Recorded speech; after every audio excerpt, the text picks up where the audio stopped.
Jesteśmy dzisiaj na dworcu centralnym w Warszawie i w jego bezpośrednich okolicach. To tutaj powstało jedno z takich najważniejszych ognisk pomocy dla uchodźców z Ukrainy. Spontanicznie powstało, bo z inicjatywy ochotników, wolontariuszy, którzy zaczęli po prostu tutaj przychodzić i coraz bardziej się organizować. Jak się dzisiaj przekonamy, to miejsce ma wiele oblicz w tych dniach oraz wiele problemów organizacyjnych i tak dalej, ale trwa tutaj intensywna walka o to, żeby każdego dnia było lepiej. Zapraszam Was, dowiedzmy się dzisiaj, jak Warszawa i dworzec centralny pomagają Ukrainie. Mamko moja, nie lej meni. Mamko moja,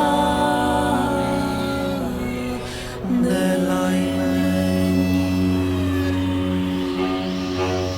Powoli zamykamy tą górę, coś takiego jak strefa ciszy. Tutaj mają być po prostu łóżka dla matek z dziećmi, żeby się wyluzować, przespać i tak dalej, żeby raczej ograniczyć tutaj ruch taki codzienny, zwykłych podróżnych. A ile to średnio ludzie spędzają czasu? Chcemy, żeby spędzali jak najmniej, z tego względu, że chcemy im od razu szukać mieszkań i robimy tego, czy to tymczasowych, czy już bardziej na stałe, ale różnie z nimi bywa. Ciężko komuś powiedzieć, że po prostu sobie stąd poszedł. Chcemy po prostu z jednej strony robić miejsce dla nowych, którzy potrzebują tej ad hocowej pomocy tu i teraz, a z drugiej strony chcemy już kogoś dostosowywać do jako takiego życia w Polsce, albo gdzieś tam dalej, bo wysyłamy też od razu do Berlina i wiesz, miseczki, łyżeczki i tak dalej, i tak dalej. Dobra, to przygotujcie tak, żeby dziewczyny się rozstawią i żeby miały z tyłu miski, łyżki.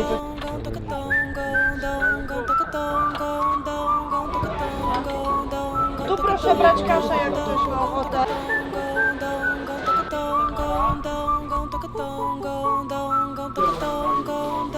Można policzyć, wiesz, liczbę pociągów razy liczbę pasażerów. Przy czym są czasami niezapowiedziane, pospóźniane. Ale to teraz jest tak, że czekacie tutaj na jakąś pomoc taką też z zewnątrz, tam powiedzmy samorządową czy coś takiego, no bo to Tak, nie czekamy widać tego wszystkiego, aż nie? słowa zostaną przykute w czyny. Mamy dużo obietnic, ale wciąż bez pracy zwykłych ludzi z ulicy, wolontariuszy, naszej grupy, centrum, to wszystko po prostu padło. Ty ile tu dziennie spędzasz? Przychodzę o 8, o 12 wracam wyprowadzić psa, wracam 12:30 i zostaję tak do 16:17. Potem już ludzie przychodzą w międzyczasie, nakładają nam się te zmiany. One są nieformalne, chociaż sformalizowane troszkę przez nas, ale i tak ci ludzie, którzy obiecywali, że będą siedzieć 6 godzin, siedzą 16, poczuły odpowiedzialność po prostu.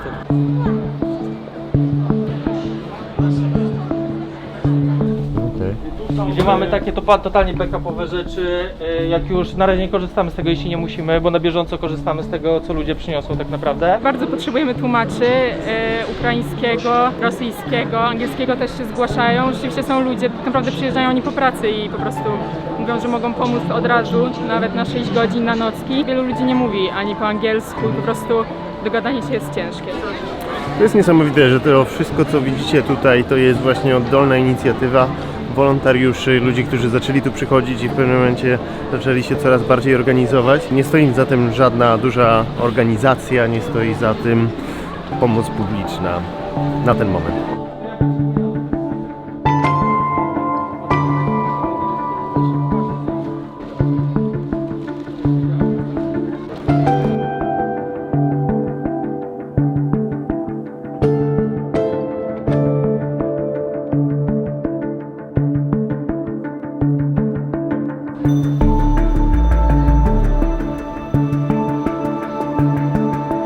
Teraz za to zawędrowaliśmy na dworzec Warszawa Zachodnia i zobaczymy, co się dzieje tutaj.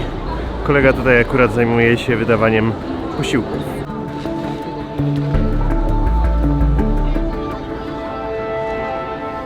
No, zaraz będziemy mieli nadmiar jedzenia. Powiem wam, jak wygląda sytuacja. Udało się na przykład dopiąć na 5 dni po 1500 posiłków ciepłych dziennie, dań głównych. Ludzie przywożą zupy, jest tego naprawdę bardzo, bardzo dużo. To robi znajoma firma cateringowa. Natomiast zgłosiło się World Kitchens, które chce pomóc i zapewnić 3000 posiłków dziennie. A więc musimy też zagospodarować ludzi, którzy na przykład wynajęli kuchnię po to, żeby gotować posiłki tutaj. No nie jest łatwo. Tutaj wydajemy wszystkie sanitariaty, przekąski dla dzieci, batoniki, wszystko co jest gotowe i do zjedzenia na teraz.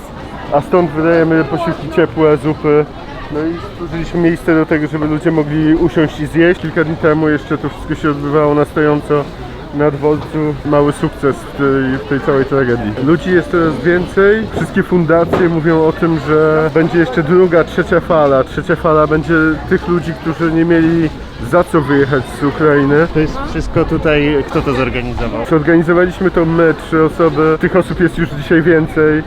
Jest to działanie zupełnie oddolne. Natomiast dołączyły się na przykład Front Pomocy Ukrainie.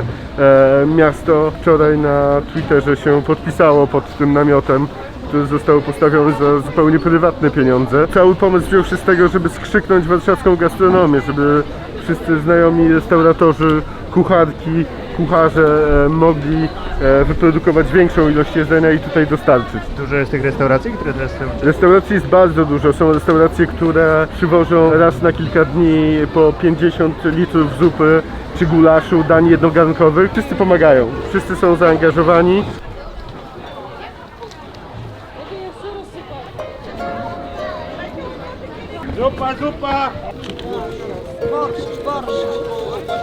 Widząc te wszystkie rzeczy, przez które dzisiaj przechodzimy, musimy mieć na uwadze, w jakim punkcie tego wszystkiego jesteśmy. To znaczy, z jednej strony wgrywają się już ludziom pewne nawyki, poziom organizacji jest wyższy niż na początku i to zmierza do budowania całości, która będzie mniej wyczerpująca dla wszystkich. To jest na plus. Na minus jest to, że wszyscy ludzie, którzy pracują i którzy poświęcili swoje życie w tym czasie, żeby pomagać Ukraińcom, no są ewidentnie bardzo zmęczeni.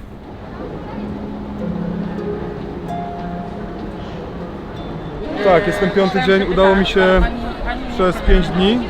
To przespałem się całe 7 godzin, na tyle, żeby tutaj wracać co chwilę i przespać się po prostu. Za pomocą medyczną tutaj podejść. Tak. No i robię zmiany na razie po 12 godzin. Dzisiaj jestem akurat na 22, więc jutro o 8 dopiero wychodzę, o 10 przyjechałem.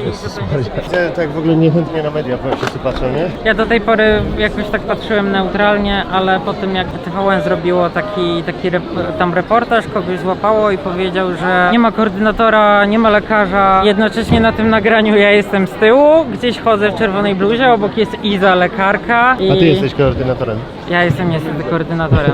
Znaczy tu nie ma żadnego takiego oficjalnego wsparcia, nie? Tylko wszystko jest takie oddolne. Tak. Absolutnie wszystko jakby co tutaj widzisz i z ludzi, to jest to, co my dostaliśmy albo od ludzi w prezencie, albo mamy przekazane, ewentualnie wypożyczone od różnych organizacji, fundacji i tak dalej. Jakby nie dostaliśmy żadnych ani funduszy, ani sprzętu, ani leków systemowych.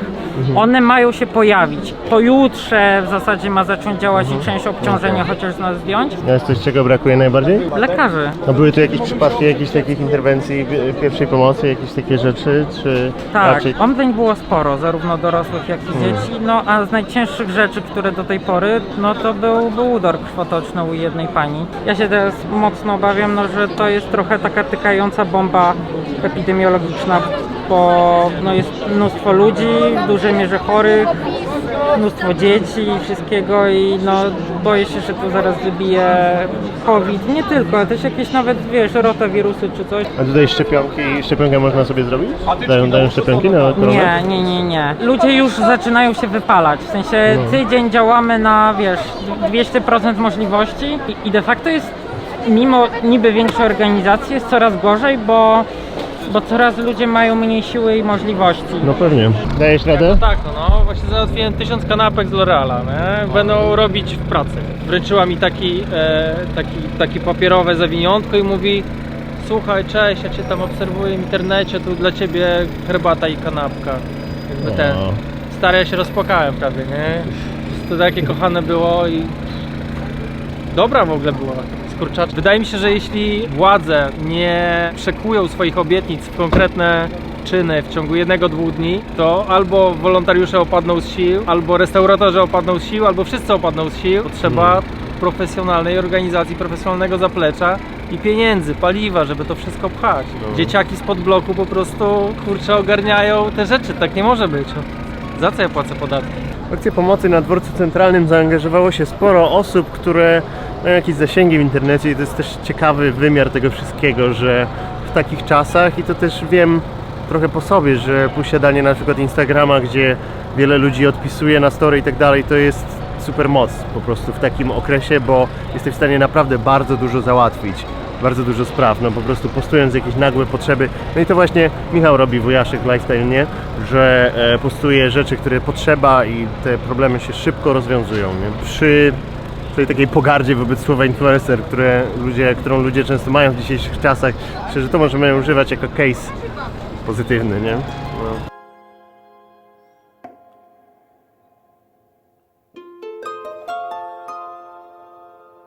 Tak, ja przyszłam tutaj w zeszłym tygodniu w sytuacji, kiedy jeszcze w ogóle wolontariusze nie byli jakby uorganizowani na tych zmianach dziennych. Przyszłam po to, żeby zostawić kanapki i w trakcie jak tu się znalazłam, okazało się, że jest mnóstwo rzeczy do zrobienia, więc założyłam kamizelkę po to, żeby się zorientować, w których miejscach jest potrzebna pomoc i w tym momencie zostałam dosłownie obłapywana przez ludzi, rozszarpywana niemalże, którzy mieli mnóstwo pytań o połączenia, o to, gdzie jest bankomat, jak wymienić kasę, czy ten dokument będzie ok, jeśli chcę jechać za granicę, a ten nie, jakaś babcia się zgubiła, więc jakby samoistnie stałam się takim punktem wchodzącym informacyjnym i tak już zostałam. I przychodzę tutaj tydzień, jesteśmy coraz lepiej zarządzani, natomiast to wszystko ciągle jest takie oddolne, mamy niewielkie wsparcie jakby z ramienia województwa. Generalnie większość osób chce się dostać do Berlina, ewentualnie szukają połączeń autobusowych do krajów bałtyckich, do Włoch i właściwie w każde strony Europy, ale większość jest zainteresowana połączeniem do Berlina. Co naprawdę robię?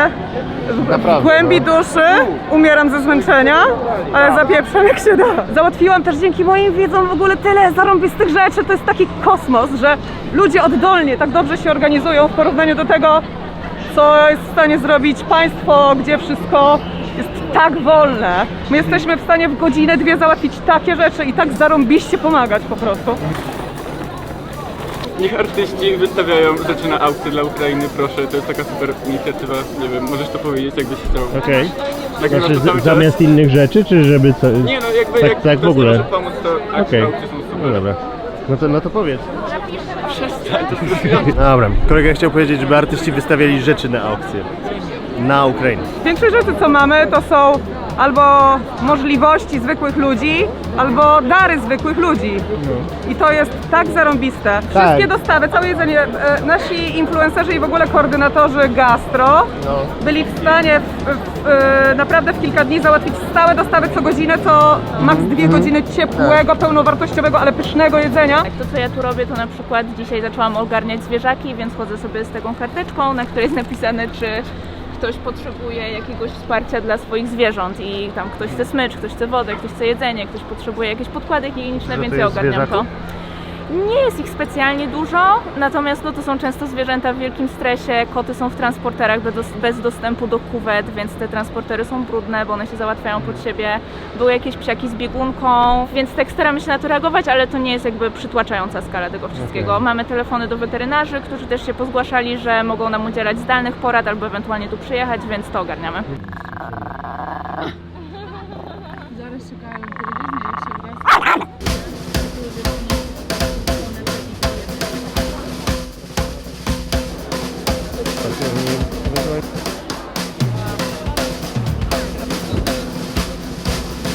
Instagram w rękach ludzi, których śledzą setki tysięcy osób, staje się w takiej sytuacji niesamowicie skutecznym narzędziem do komunikacji i załatwiania spraw. Pomyślcie sobie, że uczestniczycie również Wy w tym wszystkim. Jeśli chcecie mieć takie najbardziej natychmiastowe wglądy w sytuację i co jest potrzebne, gdzie, komu i tak dalej, najlepiej się kontaktować z takimi osobami jak właśnie Ewa, Kasia Gandor, Michał.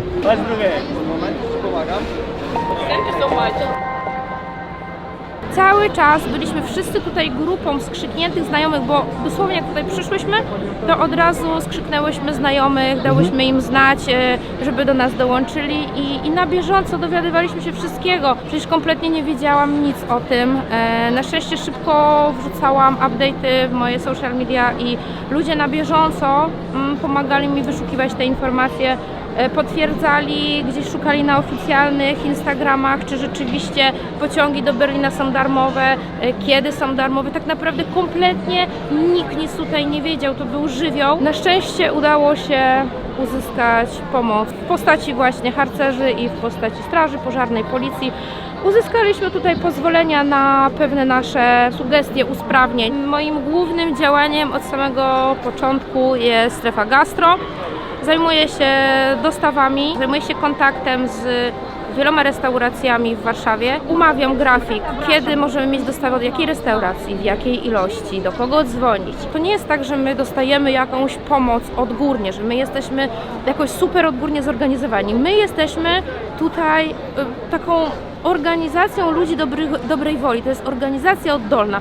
Bez ludzi, którzy podzielili się swoim sercem, empatią, dobrą wolą, swoim czasem, energią, zdrowiem, nie byłoby tego wszystkiego, co jest tutaj. Myślę, że funkcjonowanie tutaj gastro na dworcu bardzo ułatwiłaby kompleksowa pomoc firm, włącznie z logistyką, ponieważ my nie mamy ludzi do pracy, tak, wielu wolontariuszy, aby także zajmować się rozładunkiem. Co ty masz za tego łosia? Proszę? Co ty masz? Łosia.